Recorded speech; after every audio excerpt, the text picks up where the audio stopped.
Across science fiction, uploading a human mind into a piece of technology sounds like a pretty sweet deal, but it also opens up a lot of big questions. Can you really stay you once you leave your body behind? In this live stream, we're going to break down 5 different examples of uploaded consciousness while we ask the question, is this risk really worth the reward? Let's start the show.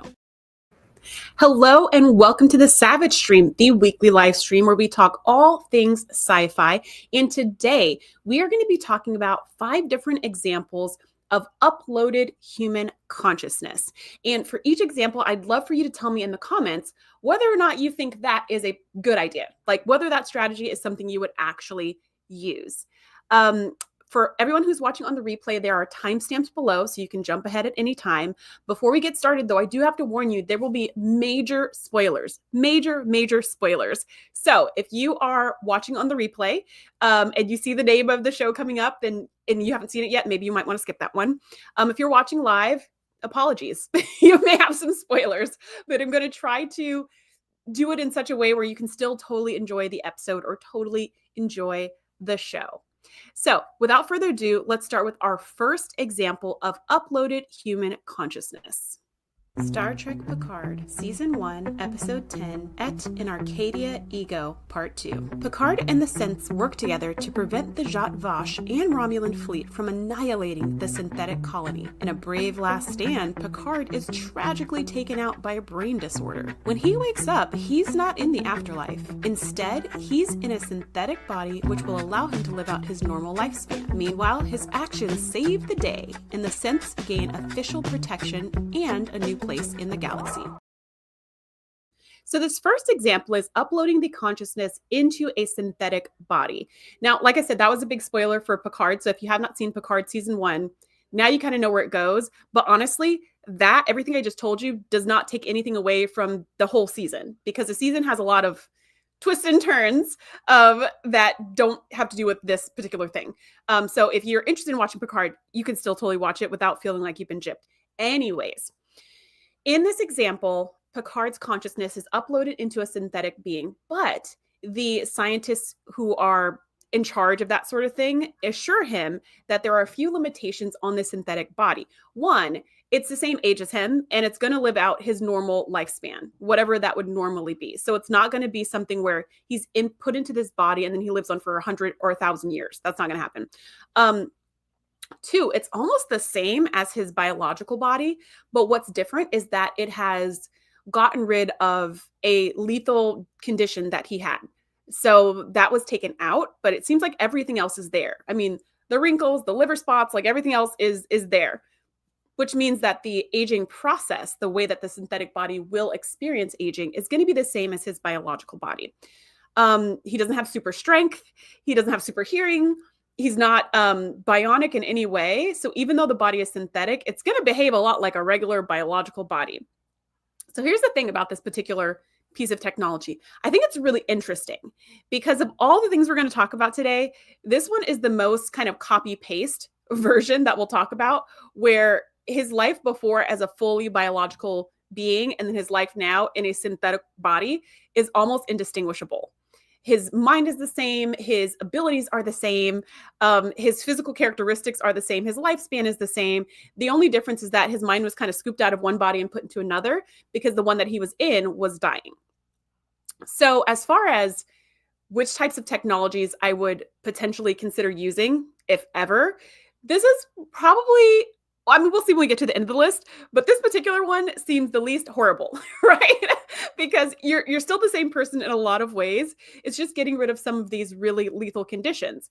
But it does beg the question, where do we draw the line? And this kind of takes us back to this idea of the movie Gattaca, or this idea of designer babies, or this idea of genetic engineering of humans. Because at what point are you going to say, okay, well, there's this lethal condition, this deadly condition that I have, and I want to be put in a synthetic body so I don't have it. But aging, you could argue, is also a lethal condition, right? Because people don't actually die of old age. People die of the complications from aging. So pneumonia, heart failure, things like that. It's not like, oh, I'm too old and I just can't go on. It's not like that. It's actually parts of the body that are shutting down. And sometimes it could be disease. But the disease, like heart failure or heart disease, I should say, is built up over a lifetime. So there's kind of that question too of like, well, which diseases get to be acceptable in this body swapping situation?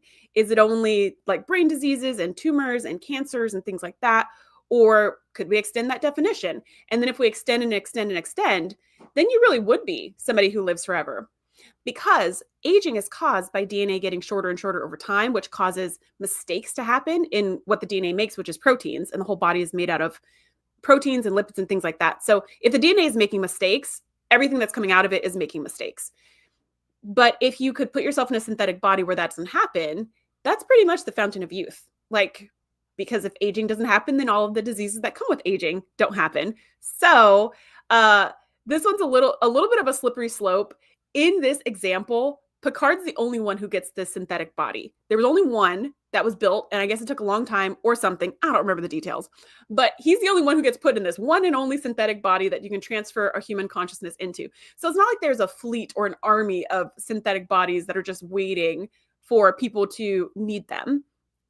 So this is kind of a one-off situation, which I guess is how they can skirt all those moral and ethical questions or philosophical questions, because it's like, oh, it's just one person and it's like the same body, like it's not a big deal, which I totally agree with in the show. So let me know your thoughts in the comments or in the chat. Would you use this kind of technology? And while you're thinking about that, whether or not you would upload yourself into a synthetic body when your current body is no longer functioning, while you're doing that, I'm going to read the comments in the chat, and then we'll be back for the next piece of technology that could be used to upload a human consciousness. Hello to everybody who is watching live. Oh, I want shout out to everybody who's in the away team, members of this YouTube channel. I made a brand new emoji just for you, and the emoji is colon, colon, colon. I'm so excited about it. So you put a little colon and then write the word colon and then put another colon, and you'll see a little colon in the chat, which is so cute. And also, I took a suggestion from Wingrace, and I also made a little barrel. You know that little blue barrel that fell onto Worf and then broke his spine? I also made that. So that's colon, barrel, colon. Hello, hello, hello. Thank you so much, Nadia. Okay. So Nadia says, OMG, so much to say about them uploading JLP into an Android. It's just such a weird turn of events. And it's not what he would want to do. And it is just so weird. Yeah. Yeah, and you know what else is funny too? I mean, I guess it's not funny. It makes sense because he's an elderly gentleman at this stage. So he's not going to be doing any Starship Mine. He's not going to be roaming through the ship with a big phaser rifle or something like that. He's kind of fragile and stuff like that. So they're not trying to put him in too much action but the show is called Picard. So we do need to see this man, right? He kind of needs to be the center of the story if the whole show is named after him. But at the same time, they don't want him in the action scenes. They don't want him doing a lot of the heavy lifting. So most of the scenes, he's just like standing or just sitting and talking really softly. And then everybody else is doing all the action. So putting him into an android body, that's kind of like also the same as his body. You're kind of like, well, what was the... okay. I don't know. I'm not really sure. I think there was supposed to be a big emotional like hit with that. And I may have missed it. I may have missed like the context that made that so powerful. Hey, do y'all remember the episode in season 1 of TNG where Picard was taken over by an entity, attempted to transport out into an energy field or something, but he ended up stuck in the computer? And then they used the transporters to get him out. That episode was weird. Lonely Among Us, I think. Yeah, I think it was called Lonely Among Us as well. That was the one when like the energy, like the electricity monster was jumping from person to person. And then when it found Picard, it was like, aha, this is the one that I want. And then sucked him out into the nebula. And then he had like communicated with the Enterprise by putting a big P on the LCARS panel on the screen. And they were like, P for Picard. He's still out there. And then they just brought him back with the transporters, which again, transporters, that's already cured death. We don't even need a synthetic body. We can just use the transporters and beam ourselves back out and take out anything we don't want. Yeah, that was weird. I agree with you. DJ Magic says, Picard rocking the new body brought to you by Wayland Corporation. Yes, rocking the new body that looks exactly like the old body. Cellular apoptosis. Yes, that is a whole thing. Wayne Grace, do you love it? Also try the barrel. Okay. Nadia says, whatever. I still maintain that it's weird that JLP was transferred into an android. He's my hubby, and I'm not looking to be married to a robot, LOL. That's funny. Oh, you did it. You tried the barrel. It's cute, right? It's so little, but it's cute. DJ Magic says, yeah, I'll probably use it though. Like, I'll probably use that technology. Okay, that's fair. Windgrace says, I don't generally like this idea, but maybe I would feel better at the end of my days, or at the end of at the end of days. Yeah, I'd probably feel better. Yeah, I agree with you, Windgrace, that in general, you said I don't generally like this idea. I think the idea of uploading your consciousness to anything is a little bit like, ugh. But of all the methods we're going to talk about today, this one's probably the best one. However, it wasn't like with his consent because he was dying. So that's something to consider. Nadia says, not the dreaded blue barrel. Nadia says, I would consider being transferred to an android at least for a little while. Then again, if the world keeps going the way it's going, maybe not. That makes sense. If aging is caused by faulty DNA replication, then you're right. The transporter can fix it. Yes, the transporter can fix everything. I really hate when my barrels have a colon in it. You did it. That's funny. Okay, let's go to the second type of technology on the list. Oh, wait, there's another thing. Nadia says, ew, never mind. No mind transfers. Think about it. If Hitler could have done that. Or DJT. Yeah. That's something I actually didn't think about, is who would have access to this technology? Is this technology available to everyone, or is it only certain people? In this case, like I said, there was only one synthetic body. So Picard was a one-off situation, and it was being prepared for someone else. So they were like, okay, I'll give it away and let Picard take it. But it was not something that was designed for the masses. It wasn't something that anyone else is going to get access to. But that's a good point. Is if we're going back to the transporters and saying, transporters have cured death and can always bring people back, then it's available to everyone. Everyone who uses a transporter could do that, or everyone who operates a transporter could do that on someone else's behalf. And then at least it would be decentralized, but then there'd have to be some kind of regulation, because you could bring back as many copies as you want, as far as I understand of how the transporters work. But that's a conversation for another day. Let's go to the second type of technology on the list. Black Mirror, Season 4, Episode 1, USS Callister. A brilliant but bitter game developer named Robert Daly secretly creates digital copies of specific coworkers and traps them inside a Star Trek-like video game where he rules as a cruel captain with godlike power. The trapped digital clones plot a daring escape with the help of an unsuspecting outie in the real world. Eventually, the clones escape and trap Daly in his own game. So this episode is wild. It's based off of a short story called I Have No Mouth and I Must Scream, which is terrifying. This episode's also pretty disturbing, but it has a happy ending, unlike the short story, which has a super sad, grisly, awful ending. So somehow they took that idea and added a positive spin to it. But in this episode, people's consciousness can be copied and put into a video game. Now, Robert Daly is doing this without these people's permission, without their knowledge. And he's doing it, and it's totally illegal, by the way, also. In the world of this episode, DNA copying, or whatever they call it in the episode, is totally illegal. So he's wrong on all the fronts. Not only is Robert Daly a creep, but he's also a psycho. That is apparent by the end of this episode. However, this idea of being able to make a copy of yourself and put it into some digital space is a very interesting thought.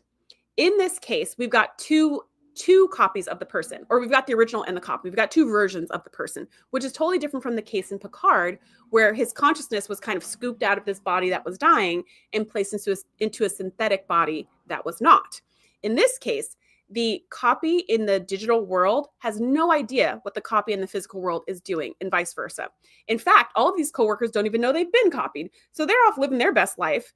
And what Robert Daly is doing is, if, whenever the coworkers hurt his feelings at work or whatever, he goes home, plugs into his game, and then he punishes all their duplicates. So it's really messed up.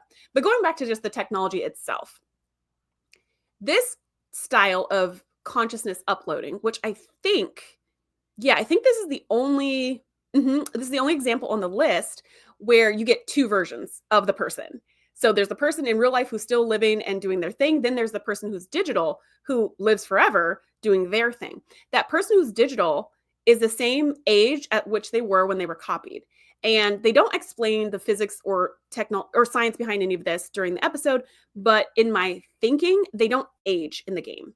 So it's kind of like, what do they call it in games? Like when you save your spot or whatever, it's like a save. So these people that are copied, that's the age they're going to be forever. They do still grow though. They do still change and grow intellectually. They're still the same exact people they were back in the real world as far as their memories and their abilities and stuff like that. They're just living in this virtual reality forever, presumably. So if one could do this voluntarily, not being copied and stolen and all this crazy stuff, but if one could do this voluntarily, what would be the benefits of this kind of technology? Well, you would have a save point for yourself, which is wild to think about. You would have some way where your person could go on. So let's go back to that example of Picard, who's got this brain disorder where, it's killing him pretty quickly. If he could have a save point of himself at this point or even earlier, that version of him could go on. And it's something that people could interact with inside the game. So somebody else, or even you yourself, could go into the game and interact with your copy, which is kind of wild. The downside, though, is that copy is stuck in the game. They can't exist outside of that game. And that's just a horrifying thought. It's different from existing on this world, in this planet, because the planet is huge relative to the size of a person. And there's places you can go and things you can do and people you can meet. And even if you choose to do none of that and you just stay in your house all day and watch Star Trek, no shade, even if you choose to do that, you could do other things if you wanted to. But if you're stuck in this game, you're stuck in this game. You're stuck in this bubble. And in this particular example, Robert Daly had made a wildly successful game that everyone in the world was using. But for these copies that he was torturing, he had a little bubble of the game that was made just for them. So they didn't interact with anyone else playing the game. It was just them and Robert Daly when he entered. So it was very isolating, even though maybe there were planets they could explore or whatever. It's just like they're stuck, right? They're just stuck there forever.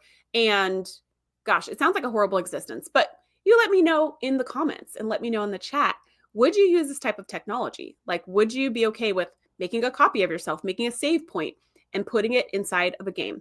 Let me know. While you are thinking about that, I'm going to check the chat and then we'll go on to the next example on the list.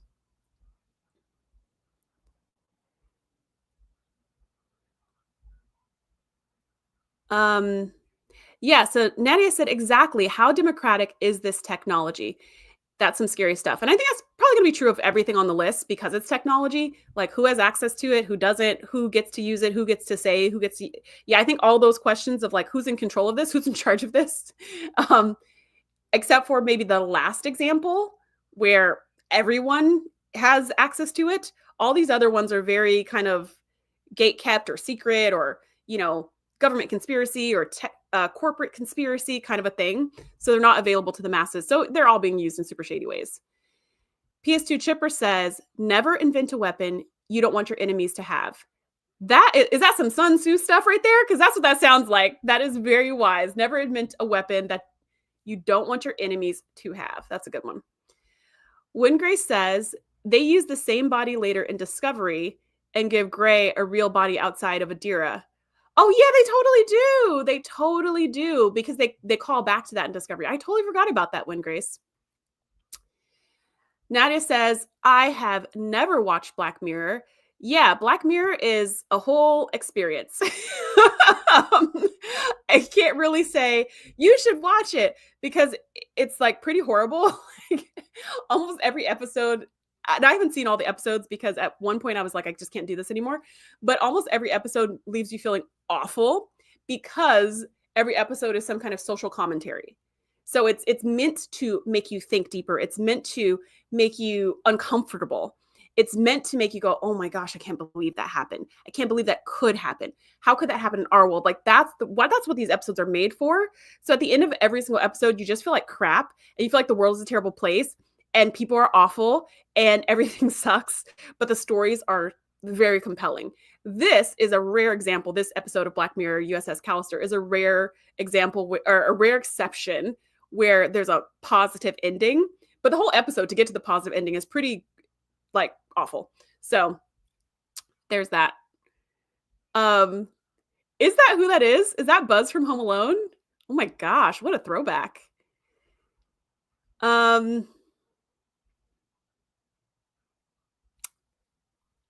Okay, let's see. Yeah, they totally did that in Discovery, where they were like, "Oh, Admiral Picard did this, so that's why we can do this with Gray," which is pretty cool. I like that Gray got a body, and then was immediately written off the show. But okay, I like that Gray got a body. Yeah. So Nydia says, "Cloud storage for your brain. I guess the Matrix is the ultimate construct for this idea." Yeah, you know what's funny? The Matrix did not make it on the list, but I will give an honorable shout out to the Matrix because it's a perfect example of this whole cloud storage thing. It's also a perfect example of a piece of technology that everyone, without their permission, but everyone has access to, right? They are all in the Matrix, whether you like it or not, except for the few humans who have somehow broken out and are leading the rebellion. For everyone else, they're in the Matrix. Like, their minds have been uploaded, period, the end. And then as far as who controls it, in that case, it's the machines. The machines control the Matrix. And the humans can sort of control some stuff also. Wingray says, "I don't like the copy idea. It's like a digital version of the island." Actually, I don't know why I said I haven't seen the island because it looks creepy. It looks scary, so I haven't seen that show. But if that's what happens on the show, I probably won't like it. Or maybe it's really well told story and I'll like that. DJ Magic says, "I'll pass. I would have no insight as to what my copy is doing and what is being done to my copy.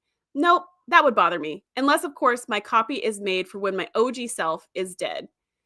Yeah, that's a really good point. That's a really good point. Like, what's going on with my copy? In this example from Black Mirror, they don't even know that they have a copy and the copies are all being tortured.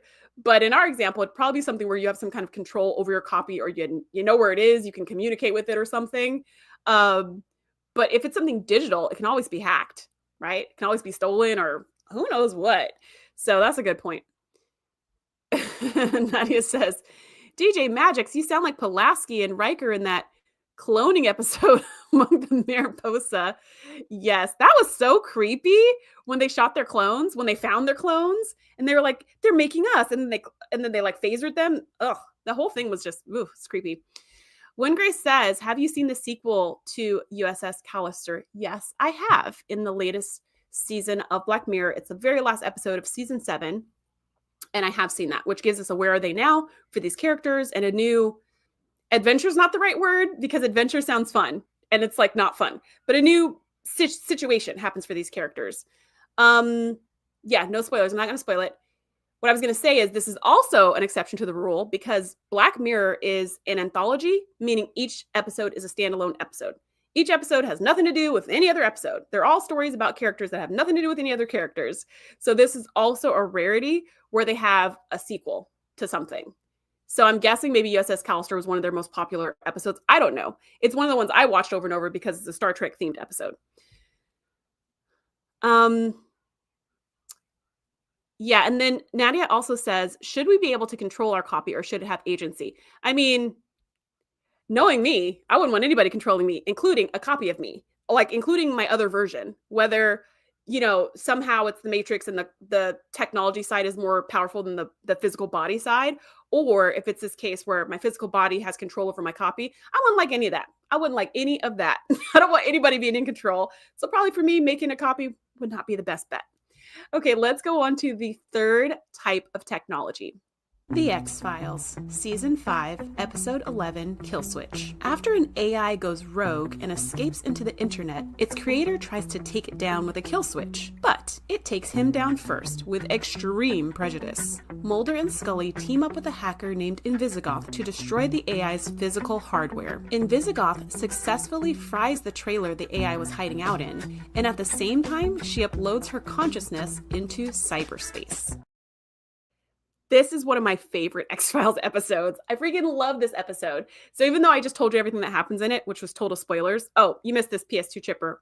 And if you're just tuning into the live, there will be mini spoilers today, okay? There will be mini spoilers in this live stream. So if you're not a fan of spoilers, wait till the live stream's over, come back, you'll see the timestamps, and it'll tell you the names of the chapters, like each thing I'm talking about, and then you can skip it if you don't want to have a spoiler. But even though I just told you spoilers for this X-Files episode, it's totally worth watching. It is totally worth watching. It is like one of my faves. And the reason it's one of my faves is it's so exciting, and this AI has like escaped, and it's trying to get rid, it's trying to like live in the internet and do its thing, and it's got hold of these targeting satellites in space. So whenever it determines that there's a threat to its existence, it like shoots a laser beam from space and blows stuff up. It's crazy. But that's not the part we're talking about. The part we're talking about is the uploaded consciousness part. So there was this guy who created the AI, and then there were these two techs who were working on it, or these two hackers, whatever, these two computer geniuses who were working on it. Now, the AI got loose, and because it wasn't supposed to be in the internet, it was supposed to be on the server doing whatever the AI was supposed to do. So it got loose, and it started doing stuff that it wasn't supposed to do, and it started accessing the internet and stuff like that. So these three people were like, okay, we've got to find a way to contain this AI. We have to find a way to like get it back off the internet and get it back into the servers. But there was no way to contain it, and it was getting more and more and more powerful. So they were like, okay, we've got to turn it off. And the main guy who tried to, the one who invented it, who tried to turn it off, you saw what happened to him. It did not go well. But what you didn't see was the other guy who tried to turn it off was, I think they were dating, was like boyfriend, girlfriend with Invisigoth. So the two of them were dating, and they had this whole plan. After they had finished perfecting the AI and getting it great to do whatever the heck it was supposed to do, they were both going to upload their consciousnesses to the internet or to the servers that the AI were on, or something like that. And this was like some kind of Romeo and Juliet situation where they knew in order to upload their consciousness, they had to destroy their physical body, because that's like how the process goes. But they were like, we could live forever and we could be together. And they fully expected, intended, thought, knew that their personalities would stay the same, that who they are would stay the same without their physical bodies. So their thinking was like, oh, we could live forever and we could live together, and that would be so romantic. Well, the AI somehow lures the guy into one of its many little trailers. It either lures him there or he goes looking for it, something, but he goes into the trailer, the AI snags him, puts him into this virtual world, and just keeps him there until he dies, because there's no food, there's no water, keeps his mind locked until he dies. So that's when Invisigoth comes on the scene, because she's like, I can't find David. Like, I've been looking for him. I've been calling him, texting, whatever. I can't find him. But then the AI is also hunting her, because it knows that she is one of three people who know about the kill switch, which is that CD-ROM that says like with skull and crossbones at the beginning. She's the only one who knows how to shut the AI down. So she is a threat. So it's been looking for her all over the place, and she's been laying low, and she can't use cell phones, and she can't be in front of cameras and be near ATMs. And, she's doing all this stuff to stay off the grid. But in the end, when she finds David's body, and she's just devastated, right? Because it's inside this trailer and it's all mummified and stuff. And she's like, oh my gosh, he's gone. The main guy's gone. The AI is going wild. It's, as we speak, targeting this very trailer I'm in. I need to take it down while I can. So she inserts the kill switch, but she can only activate it by being inside the machine for some reason. So she goes inside the machine and she, sets everything off, and she's able to upload her consciousness like at the last second before the whole trailer gets blown to smithereens. So in true X-Files fashion, we're like hoping that the AI has been successfully destroyed. But of course, it hasn't, because this is X-Files. You never get a satisfying conclusion on one single episode of this show. Every single episode ends with a big old question mark at the end. It ends with the end question mark every single episode. You're just like, well, what was everything they did for? Because the bad guy got away, or the thing is still alive, or whatever. Anyways, the reason we know she got uploaded is because she sends a message to, like, there's this group of nerds on the show, and they're looking at a computer, and a message from her shows up on the screen in the same way that she would say it. So like her personality has been maintained. So she is in the cloud or the internet or whatever. She's there by herself because David didn't make it. She thinks the AI is gone, but apparently it's not. And that's going to be the rest of her existence. So this type of technology to me is wild. Unlike the one we just talked about with Black Mirror, where there's a digital copy of you. This is like no more body at all. You cannot go back in any way, shape, or form. Your mind is preserved, but it's in the internet. Like, it's just it's in the internet. And presumably you can do things like she left a message for them on the computer. So you can still interact with electronics, I guess. But I'm not really sure what the experience of life is like.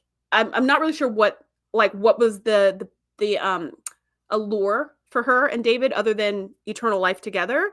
But like, what would that life look like? Right? Because they don't have a body, they don't have a place to be.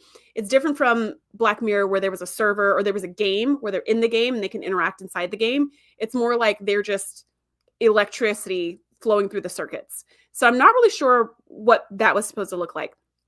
But the benefits, of course, is immortality. The downside, of course, is like, what kind of immortality? It kind of reminds me of if you've ever seen Interview with a Vampire or read the books. It's kind of like that, where it's like you live forever, but you're a vampire. You know, where you're like, oh, you're like, oh, you live forever. Oh, but you're a vampire. You know, or like Kirsten Dunst in that movie, was she like 6 or something like that? 8. So it's like you live forever, but as an 8-year-old girl, womp womp. You know, like forever. You never get to grow up. So I feel like that's kind of this situation where, yeah, you live forever in the internet, but like as what? Doing what? In what way? What's your experience like? And is it really better? Anyway, so let me know in the comments or in the chat if you would use this particular type of technology. And while you're doing that, I'm going to check the chat, and then we're going to go to the next type of technology on the list. So Wingrace says, if he had a copy of himself, he'd probably hate himself, which is a little sad to hear, but also totally accurate. I think for me, I wouldn't hate myself, but let me tell you, we would fight. We would fight, we would argue, we would disagree on a lot of things. We would drive each other crazy. Like, I'm pretty sure. On some level, it'd be like, oh, you're great. And then it'd be like, wow, you're saying what I say, you're doing what I do, you're thinking the way I think, you're acting the way I act. Like, that would drive me crazy. So I don't think I would hate my copy, but I don't think I'd want to be around her like 24/7, to be honest. DJ Magic says, yes, we would need control of our digital copies, because what would limit a copy from doing unspeakable things to copies of people they know in real life? Well, remember also, DJ Magic, that the copy is a copy of you, like your personality and everything. So I would say to that, if your personality, like, if the person, I won't say yours, if the person is like a psycho, if the person's like a serial killer, they're going to be a serial killer as a copy or in real life, right? They're still that same person. So as far as being like, I don't know, what if my copy does something crazy? Like, I would worry about that if your real self would do something crazy. Like, if you just are like holding yourself back from going wild in the world and just like messing with people, then your copy is probably going to go wild in the digital world and mess with people. It's going to do the same thing.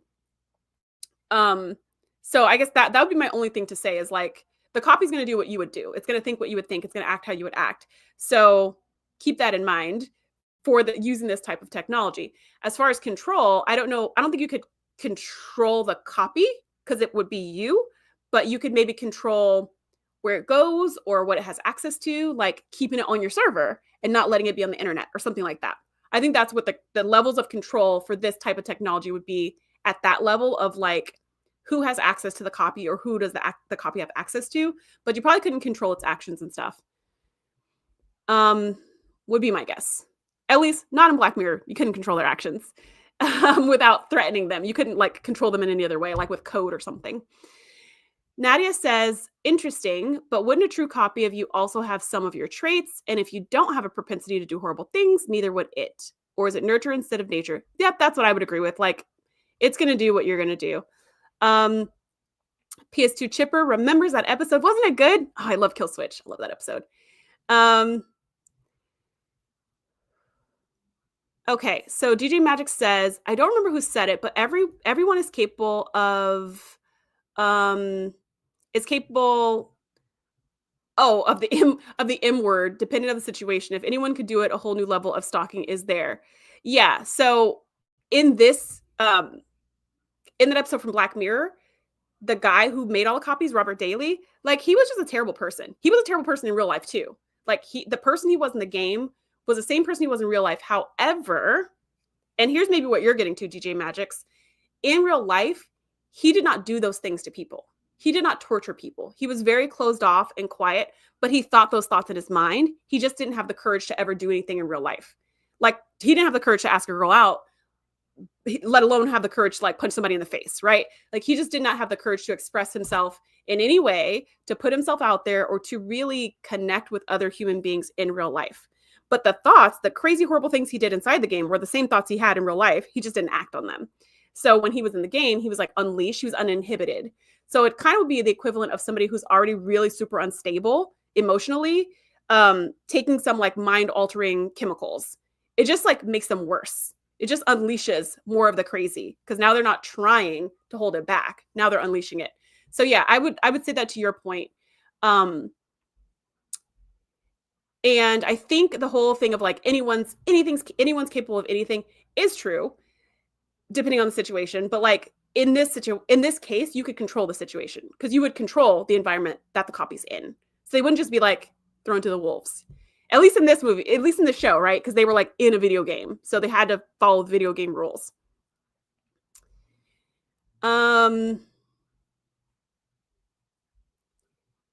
PS2 Chipper says, since it was the 90s, a bunch of low resolution cat images. Oh yeah, for the for Kill Switch. It was the 90s, but still a great episode. Wingray says, only if I can hunt fax machines and 3D printers, which is pretty funny. Nadia says, I hear you. I'd probably find myself super annoying. Yeah, if you could hunt fax machines and 3D printers and just show up and put like a big W for Windgrace or something like that. That'd be funny. Okay, now let's go to the next type of technology on the list. Pantheon, Season 1 Summary. In a near future world, Maddie starts freaking out when she suddenly gets messages from her father who died 2 years ago. Through a tangled web of technology, conspiracy, and lies, she and her crew discover that a massive tech corporation has been uploading people's minds into their servers to exploit them as free labor for all time. This show is so good. It is so good. If you have not seen Pantheon yet, what are you doing? You need to go watch it. You need to go watch it immediately. And season 2 has come out recently at the time of this recording, which I haven't seen yet. But it's so good. And so what I just told you was totally a spoiler because you find that out kind of over time.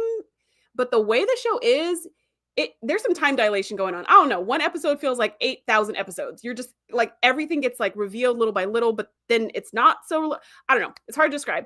But the show is so good. And whatever I told you will not ruin anything. Like it will still be good because there's so many layers and like conspiracies and twists and turns and like things you think are real, but they're not real. I mean, it's so good. It's so good. And it's really the inspiration for this entire conversation of uploaded consciousness, or in the show, it's called uploaded intelligence or UIs. Now, in this case, similar to our last case with X-Files Kill Switch, in this case, in order for a human's mind to be uploaded into the servers, it actually destroys the brain. So there's no copies being made here. There's no ability to do that. It's not like Picard, where they're just kind of like putting it into a new body because the old body's not working. And it's not like Black Mirror, where they're making a duplicate, where they're just kind of like, just making a clone of you, but like digitally. In this case, the only way to make an uploaded consciousness is to destroy the actual physical brain, because it takes like 100% of your brain matter or something like that in order to get all the things you need to get to put the person into the system. Now, here's the crazy thing. The corporations that are responsible for this, they take the mind, kind of like Black Mirror, how the copies are stuck in this little bubble. They're stuck in this little world they can't get out of. But in this case, the corporations are taking the mind of that person and making them like a worker. Like they just go to work all day long. And it's really wild because if you saw in that clip how like the days were changing, basically the characters, the people, the workers, the UIs, their first memory is walking into the office, and they sit down, they do a full day's work, and then they close everything off and they're like, okay, end of the day. And they leave the office and they turn around and walk back into the office and do it all over again.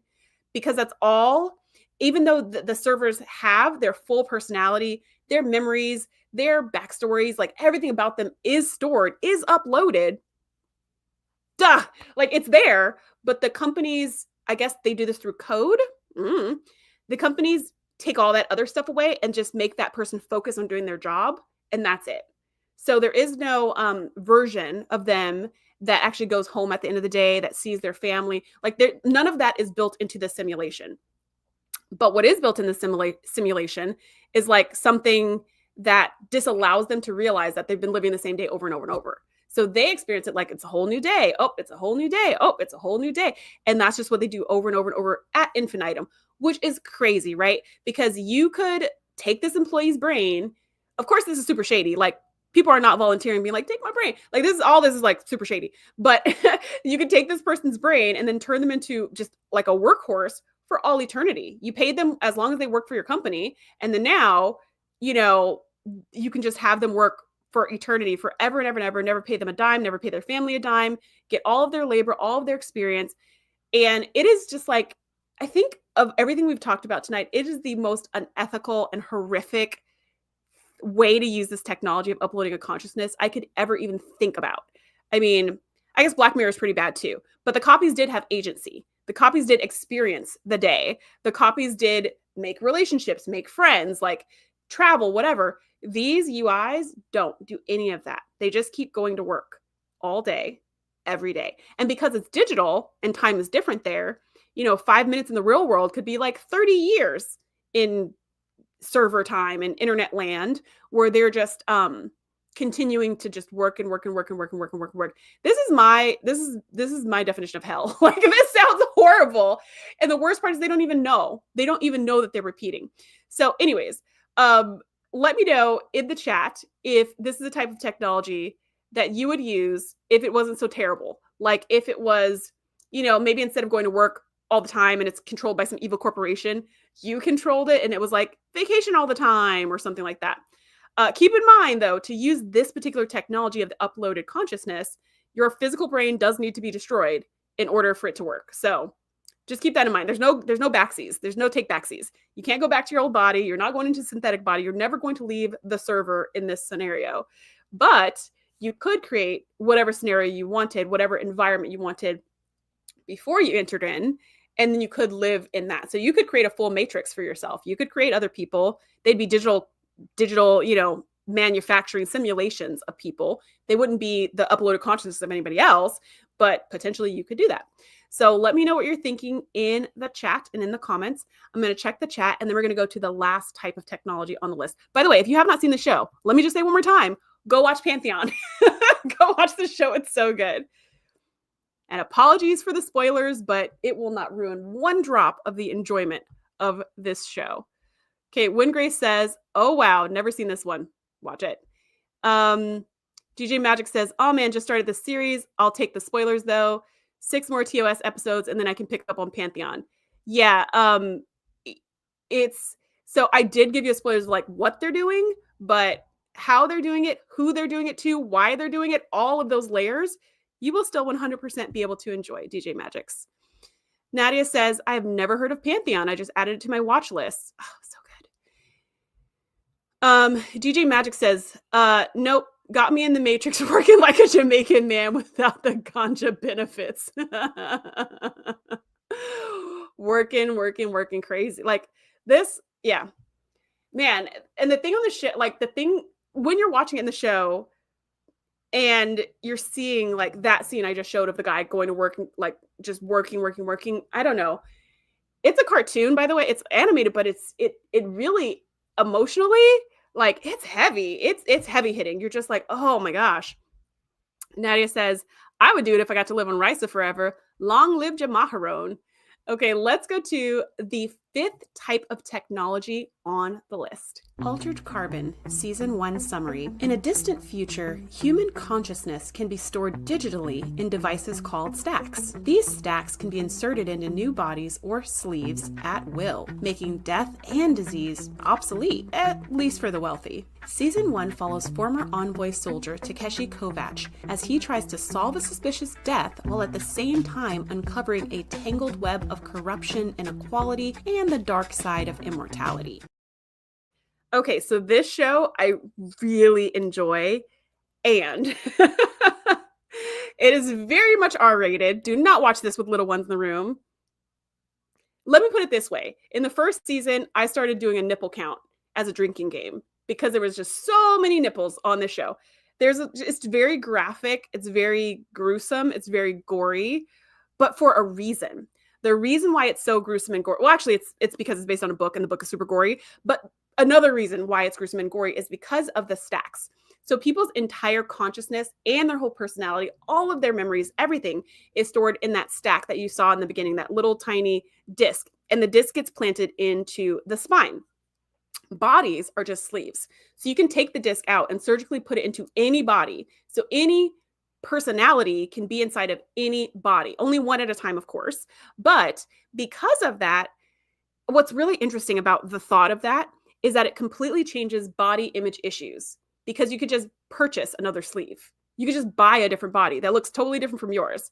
So there's, to me, like this kind of world, there's no self-consciousness. There's no like, oh my gosh, I'm like this, I'm like that. Because it doesn't matter. Everybody just bought their body. Like, you want a man's body, you want a woman's body, you want whatever body that's available. You can purchase it. You can get augments on your body. I don't think they did that in the show, but in the book, you can also get augments for your sleeve, like weird stuff like fangs or like metal parts or whatever, because it's just a sleeve. Your consciousness just gets inserted into this body, which is really wild. So in this scenario, everyone is in a stack, like everyone, the whole planet. And in this world, there's like multiple planets. So everyone in the whole galaxy, universe, whatever, they all have stacks. They all live on these stacks. And what happens is, if your body gets damaged, you can always take your stack out. Well, you can't, but surgically, someone can take your stack out and put it into a new body.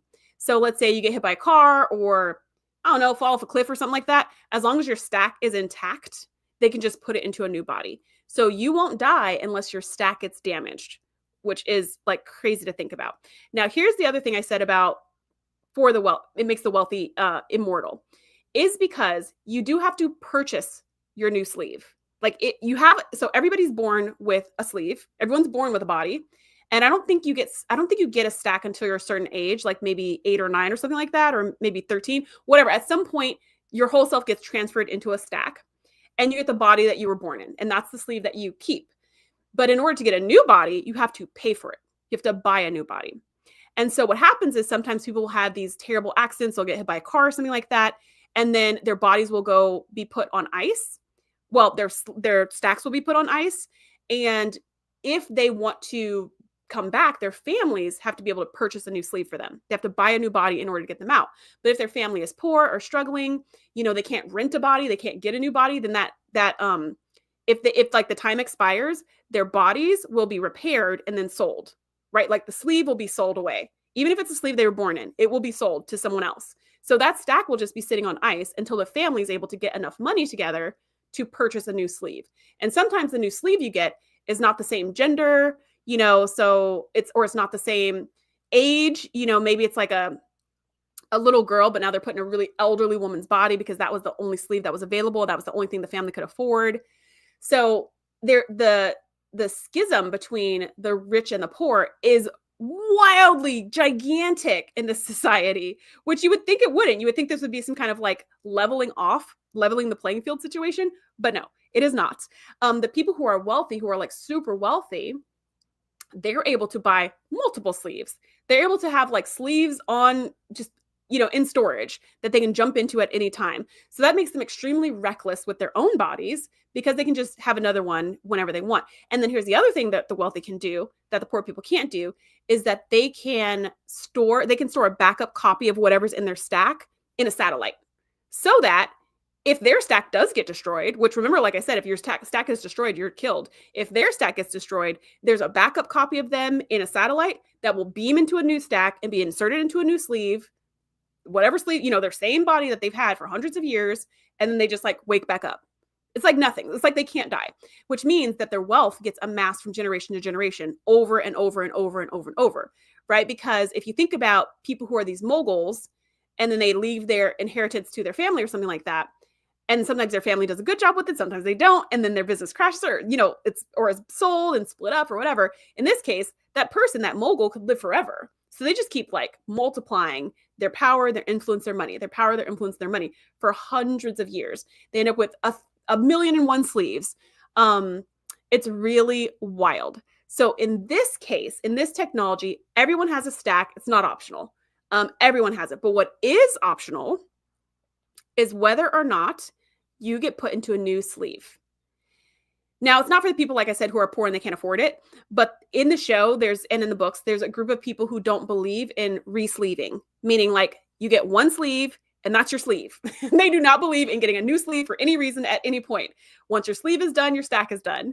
And so those people have like a religious exemption from being able to be put into a new sleeve and from being able to be communicated with. Because if you have a stack, even without a sleeve, you can still communicate with it digitally. Like you can put on a virtual reality headset and still talk to that person in a virtual space. They're just not in a physical body, but they're still in the little device.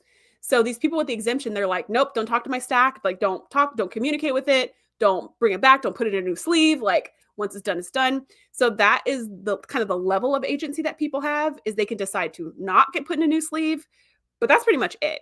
And it's just really crazy. Like, it's crazy. So if you don't mind a ton of violence and a ton of sex and a ton of gore, and you really like cool sci-fi, Altered Carbon may be for you.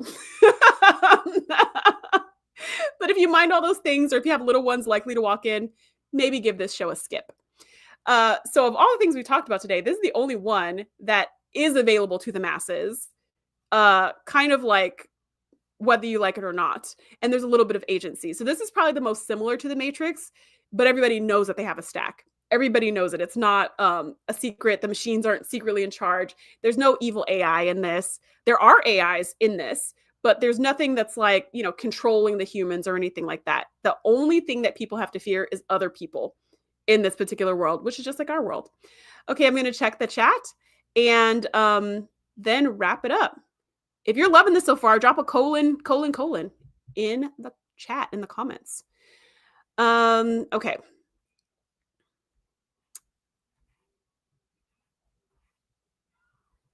PS2 Chipper says, I have never watched Altered Carbon.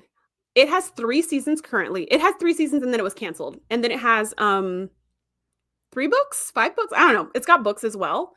The books are not as watch the show. Don't read the books. Watch the show if you're going to do anything with it. But like I said, it is also a lot. So keep that in mind. Maybe like if you watch the whole first episode to the end and you're like, ugh, that's what it's going to be like for the whole rest of the first season. The second season is totally different. The third season is totally different. But if you watch that first one, you're like, I don't really like some of these things they're doing, then maybe the show's not for you, because they're going to keep doing things like that for quite some time. Nadia says, interesting. So you could be like Dax and live temporarily as a man or a woman. Think about the change in perspective. You absolutely could. You absolutely could. You could also live in the cloud if someone plugs you into like a virtual space.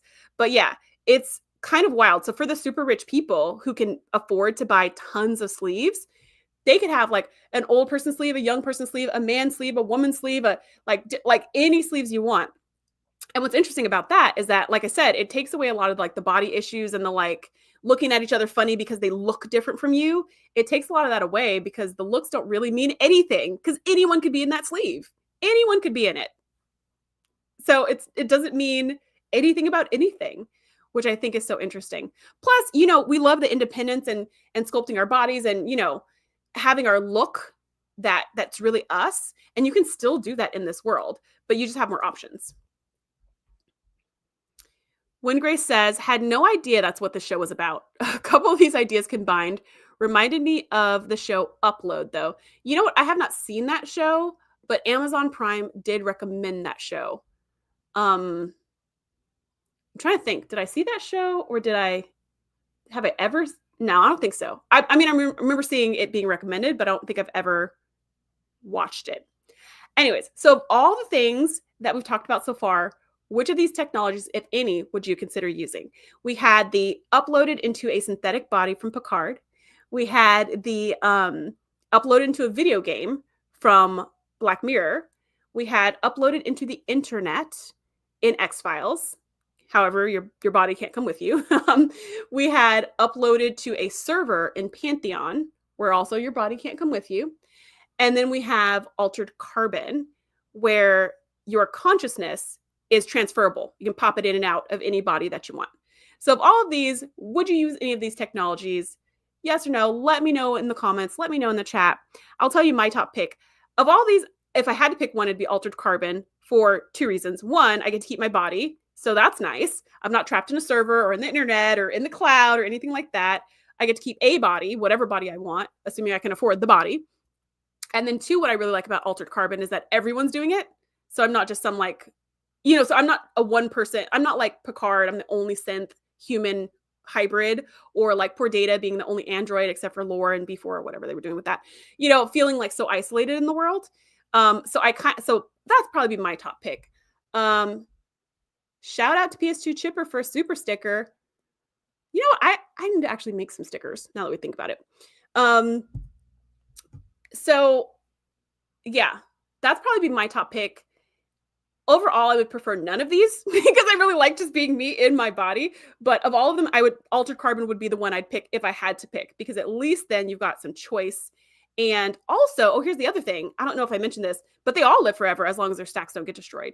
So people, just regular people, not even rich people, regular people can live for hundreds of years if they, once their stack kind of wears out, if they can purchase a new stack, they can just keep, or once their sleeve wears out, once their body ages to a certain point, they can just purchase a new body. Maybe they had to save their whole life for it, but they can purchase a new body and keep on going. Just take stack out of one, put it into the new one, and keep going, which is crazy, right? Like, it's crazy. It's crazy. Okay. DJ Magic says, Upload is a great show. Good to know. Nadia says, synthetic body like Picard, like husband, like wife, or they can both be in a synthetic body. Wingray says, the basic premise of Upload is you can upload into a cloud for your afterlife, but you can't go back, and it's dependent on your financial situation. It's kind of a bummer you can't go back. So depending on your financial situation, does that mean everybody gets to go, or does that mean only rich people get to go? Curious. So thank you so much for joining me. For those of you who've joined me live, thank you so much for watching on the replay. If you've made it to this point, be sure to join us next Wednesday for our next conversation, which I don't even know what it's going to be yet, but I will know then. Thank you so much for coming, and thanks for engaging as always. And I will see you next time. Bye.